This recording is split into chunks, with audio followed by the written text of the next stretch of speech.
मालिक, आज मेरे बेटे की तबीयत ज्यादा खराब है। कृपा कर मुझे 200 रुपए दे दीजिए। मैं आपके यहाँ पर काम करके आपके सारे पैसे चुका दूंगा। अरे नहीं हरीराम, मैं तुम्हें पहले पैसे नहीं दे सकता। यदि पहले पैसे चाहिए तो तुम्हें मेरे पास कुछ गिरवी रखना पड़ेगा। लेकिन मालिक, मेरे पास तो कुछ भी नहीं है जो मैं तुम्हारे पास कुछ गिरवी रखूं। नहीं हरीराम, तुम्हारे पास तुम्हारा खेत तो है। तुम उस खेत को मेरे पास गिरवी रख दो। जब तुम मेरे पैसे वापस कर दोगे तब मैं तुम्हारा खेत तुम्हें लौटा दूंगा।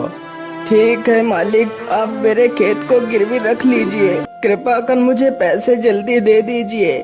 फिर वह सेठ हरीराम को पैसे दे देता है। पैसे लेकर हरीराम वहाँ से चला जाता है।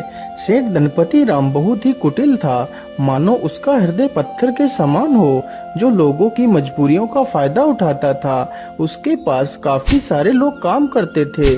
उसी गांव में एक मोहन नाम का लड़का रहता था, जो बहुत ही मेहनती था। उसके पास एक छोटा सा खेत था।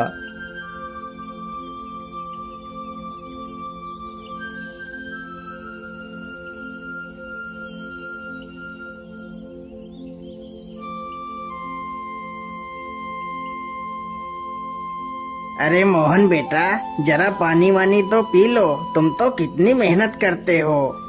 हाँ चाचा, क्या करूं, बिना मेहनत के तो कुछ होगा भी नहीं। हाँ बेटा, तुम्हारी इसी मेहनत की वजह से ही तुम इस छोटे से खेत में दोगुनी फसल उगा पाते हो।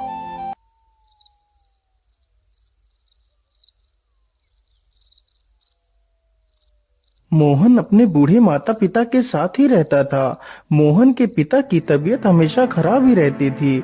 घर की सारी जिम्मेदारियां मोहन के कंधों पर ही थी। पिताजी, आज तो आपकी दवाई खत्म हो गई है। कोई बात नहीं बेटा, तुम कल मेरे लिए दवाई ले आना।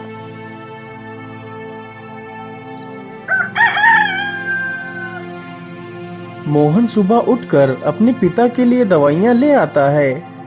माँ, मैं पिताजी के लिए दवाई ले आया हूँ। आप पिताजी को दवाइयाँ समय से खिला देना। हाँ हाँ बेटा, मैं तुम्हारे पिता को दवाइयाँ खिला दूंगी।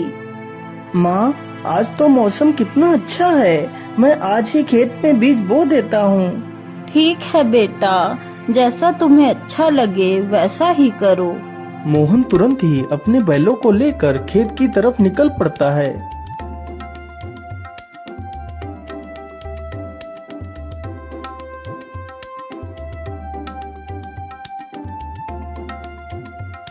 हर्र, चल चल चल चल चल, आज हमें इस खेत को जोतना है और इसमें बीज बोना है।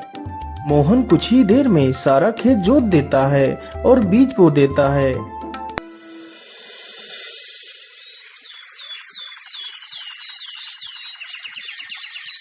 कुछ ही दिनों में खेत में बहुत अच्छी फसल तैयार होती है।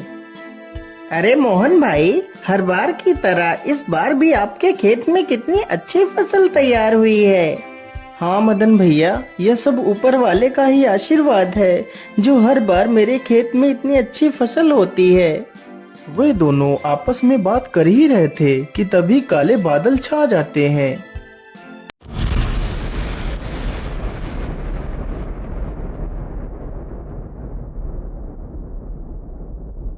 अरे मोहन भाई, यह अचानक से काले बादल कहाँ से आ गए? मुझे लगता है आज तो कितनी जोर का तूफान आने वाला है। चलो जल्दी से घर चलते हैं। अरे मदन भाई, ठीक ठीक बोलो।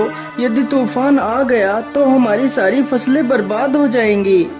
वे दोनों इतनी बात कर ही रहे थे कि तभी जोर जोर से हवाएं चलने लगती हैं और हवाओं के साथ जोर की बारिश आ जाती है। अरे ये क्या हो गया? ये तो बहुत जोर की बारिश आ गई। अरे मोहन भाई, यहाँ से जल्दी चलो, नहीं तो हम लोग भीग जाएंगे। दोनों जल्दी से एक बड़े से पेड़ के नीचे जाकर खड़े हो जाते हैं। मदन भाई, यदि ऐसे ही बारिश होती रही तो हमारी सारी फसलें बर्बाद हो जाएंगी। कुछ ही देर में बारिश के साथ साथ ओले भी गिरने लगते हैं। देखते ही देखते कुछ देर में ही सारी फसलें बर्बाद हो जाती हैं। हाय हाय, ये क्या हो गया? हे ऊपर वाले, ये तूने क्या कर दिया? अब तो सारी फसलें बर्बाद हो चुकी हैं। अब मैं क्या खाऊंगा और अपने बूढ़े माता पिता को क्या खिलाऊंगा?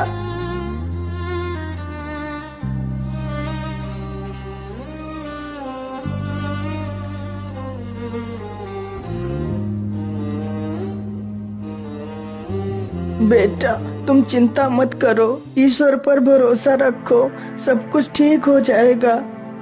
नहीं पिताजी, अब कुछ भी ठीक नहीं होगा। हमारी सारी फसलें तो नष्ट हो चुकी हैं। अब हम क्या करेंगे पिताजी? बेटा, तुम चिंता मत करो। तुम कल ही सेठ धनपति राम के घर चले जाना। वह तुम्हें काम पर जरूर रख लेंगे।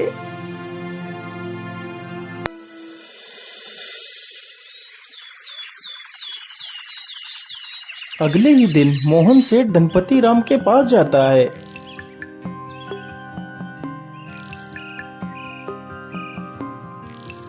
सेठ जी, मैं बहुत परेशानी में हूँ। कृपा कर मुझे किसी काम पर रख लीजिए। मोहन सेठ को अपनी सारी कहानी सुनाता है। सेठ जानता था कि मोहन बहुत मेहनती इंसान है। वह कम खेत में ही दोगुनी फसल उगा लेता है। यदि वह मोहन को काम पर रख लेगा तो उसे दोगुना फायदा होगा। लेकिन सेठ उसकी मजबूरी का फायदा उठाना चाहता था। हाँ हाँ मोहन, मैं तुम्हें काम पर तो रख लेता, लेकिन मेरे पास अभी तुम्हारे लिए कोई काम नहीं है। तुम अभी अपने घर वापस लौट जाओ। जब मेरे पास काम होगा तो मैं तुम्हें बुला लूंगा। नहीं नहीं सेठ जी, आप तो मेरी मजबूरी जानते हैं। यदि मुझे काम नहीं मिला तो मेरे माता पिता भूखों मर जाएंगे। मुझ पर तरस खाइए सेठ जी, मुझे काम पर रख लीजिए।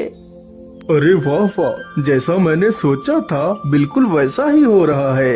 यही अच्छा मौका है इससे कम पैसे में ज्यादा काम करवाने का। अच्छा अच्छा, ठीक है, मैं तुम्हें काम पर तो रख सकता हूँ, लेकिन मैं वैसे तो सारे मजदूरों को 300 रुपए देता हूँ, लेकिन मैं तुम्हें सिर्फ 200 रुपए दूंगा। यदि मंजूर है तो बोलो। हे भगवान, क्या करूं? यहाँ पर काम करने के अलावा तो मेरे पास दूसरा कोई रास्ता भी नहीं है। ठीक है सेठ जी, मैं 200 रुपए में ही काम कर लूंगा। मोहन अगले दिन से ही सेठ के घर काम करने लगता है। इसी प्रकार मोहन को काम करते करते पूरा 2 महीना गुजर जाता है। मोहन ने सेठ के खेत में दोगुनी फसल उगा दी। यह देखकर सेठ बहुत खुश हो जाता है। अरे वाह, मोहन ने तो इस बार कितनी अच्छी फसल उगाई है। वैसे अब तो मोहन का कोई काम भी नहीं है। मैं ऐसा करता हूँ, इसे आज की मजदूरी देकर काम से निकाल देता हूँ और इसकी 2 महीने की मजदूरी भी नहीं दूंगा। अरे मोहन, ये लो तुम्हारी आज की मजदूरी। अब तुम्हें कल से काम पर आने की कोई आवश्यकता नहीं है। लेकिन सेठ जी, आप अचानक से मुझे काम से क्यों निकाल रहे हैं? क्या मुझसे कोई गलती हो गई मालिक? नहीं मोहन, तुमसे कोई गलती नहीं हुई है। अभी मेरे पास तुम्हारे लिए कोई काम नहीं है। जब मेरे पास काम होगा तो मैं तुम्हें जरूर बुला लूंगा। लेकिन मालिक, यदि आप मुझे काम से निकाल देंगे तो मैं भूखों मर जाऊंगा। मैं अपने पिता के लिए दवाइयाँ कहाँ से लाऊंगा? मुझ पर दया कीजिए सेठ जी। सेठ मोहन की एक बात भी नहीं सुनता और उसे काम से निकाल देता है।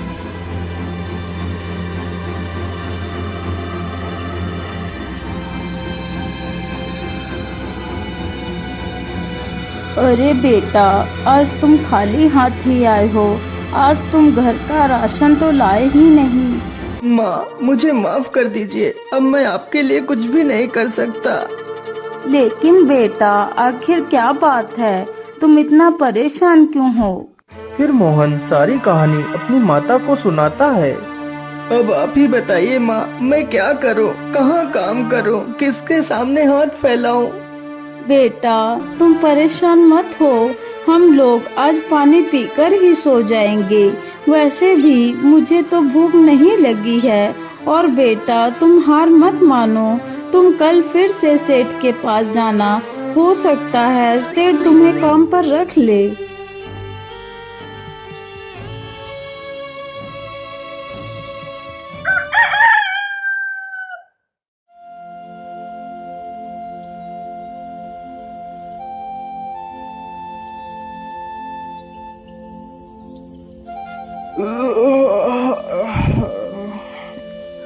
अरे सेठानी जी, आप मेरे लिए नाश्ता तैयार रखना, मैं जरा खेतों की तरफ से घूम कर आता हूँ।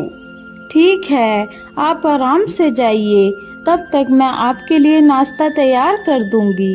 इतना सुनकर सेठ वहाँ से चल पड़ता है। तभी देखता है कि मोहन उसके घर के बाहर ही खड़ा है। अरे मोहन, तू इतनी सुबह सुबह यहाँ क्या कर रहा है? मालिक, मैं आपके पास ही आया था। यदि मुझसे कोई भूल हो गई हो तो उसे क्षमा कर दीजिए मालिक, लेकिन मुझे काम पर रख लीजिए। अरे मोहन, तू तो कितना बेशर्म है। मैंने तुझे कितनी बार मना किया है कि मेरे पास कोई काम नहीं है, फिर भी तू मेरे पास चला आता है। क्या तेरे अंदर कोई शर्म लिहाज नहीं है? मालिक, मुझे शर्म तो आती है, लेकिन जब मैं अपने बूढ़े माता पिता को पानी पीकर सोता हुआ देखता हूँ तो मुझे यह अपमान कुछ भी नहीं लगता। लेकिन मैं तुझे कोई काम नहीं दे सकता, चल भाग यहाँ से। इसी प्रकार कई दिन गुजर जाते हैं। सेठ मोहन को भला बुरा कहकर भगा देता है, लेकिन सुबह होते ही मोहन फिर से काम मांगने के लिए सेठ के घर पहुँच जाता है। लेकिन मैं तुझे कोई काम नहीं दे सकता, चल भाग यहाँ से। हे भगवान, मैं तो इस मोहन के बच्चे से परेशान हो गया हूँ, लेकिन यह तो सुधरने का नाम ही नहीं ले रहा। मैं ऐसा करता हूँ, कल सुबह होने से पहले मैं यहाँ से कुछ दिनों के लिए अपने रिश्तेदार के घर चला जाता हूँ, तभी मैं इस मोहन से अपना पीछा छुड़ा पाऊंगा। सुबह होने से पहले सेठ और उसकी पत्नी बैलगाड़ी में बैठकर वहाँ से चले जाते हैं।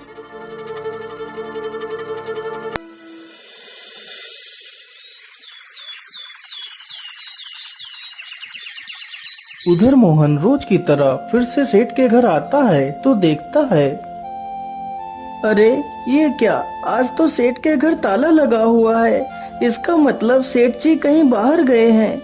मैं ऐसा करता हूँ, यहीं पेड़ के नीचे बैठकर सेठ जी का इंतजार करता हूँ। इतना सोचकर मोहन पेड़ के नीचे बैठ जाता है और सो जाता है। तभी कुछ चोर सेठ के घर के पास आते हैं।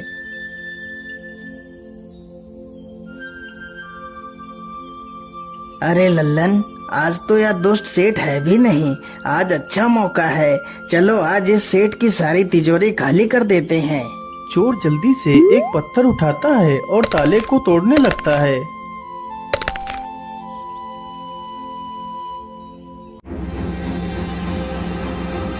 अरे ये शोर कैसा? ये कौन है? मुझे लगता है ये तो कोई चोर है। अरे रुक जाओ, तुम लोग ये क्या कर रहे हो? तुम सेठ के घर का ताला क्यों तोड़ रहे हो? अरे बेवकूफ, तुझे दिखाई नहीं देता? हम लोग चोर हैं और यह ताला हम लोग चोरी करने के लिए ही तोड़ रहे हैं। चल भाग जा यहाँ से। अरे नहीं नहीं, मेरे रहते हुए मैं तुम लोगों को चोरी नहीं करने दूंगा। अच्छा, तो तू हमें चोरी करने से रोकेगा? रुक, हम तुझे अभी मजा चखाते हैं। इतना कहकर सारे चोर बेचारे मोहन पर टूट पड़ते हैं। चोर चोर, कोई मुझे बचाओ, नहीं तो मुझे यह चोर मार डालेंगे। मोहन की ये आवाज सुनकर गांव के कई लोग वहां पर आ जाते हैं। तभी वह सारे चोर वहां से भाग जाते हैं, लेकिन बेचारा मोहन काफी ज्यादा घायल हो जाता है।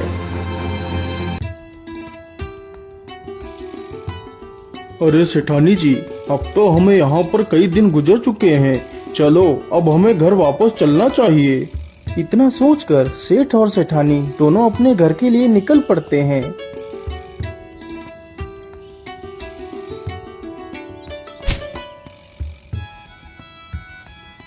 अरे वाह, जैसा मैंने सोचा था बिल्कुल वैसा ही हुआ। अब तो मोहन से मेरा पीछा छूट गया। लेकिन ऐसा कैसे हो सकता है? मोहन आज भी नहीं आया। मोहन इतनी जल्दी हार मानने वालों में से नहीं है। फिर वह आया क्यों नहीं? कहीं वह किसी मुसीबत में तो नहीं पड़ गया? चलो चलकर देखता हूँ। इतना सोचकर सेठ गांव की तरफ निकल जाता है। अरे मदन भाई, मोहन कहीं दिखाई नहीं दे रहा, वह कहाँ गया है? अरे सेठ जी, मैं तुम्हें क्या बताऊं, आप तो बर्बाद होने से बाल बाल बच गए। क्या मतलब? मैं कुछ समझा नहीं, तुम क्या कहना चाहते हो? फिर मदन सारी कहानी सेठ को सुनाता है। ये सुनकर सेठ के पैरों तले जमीन खिसक जाती है।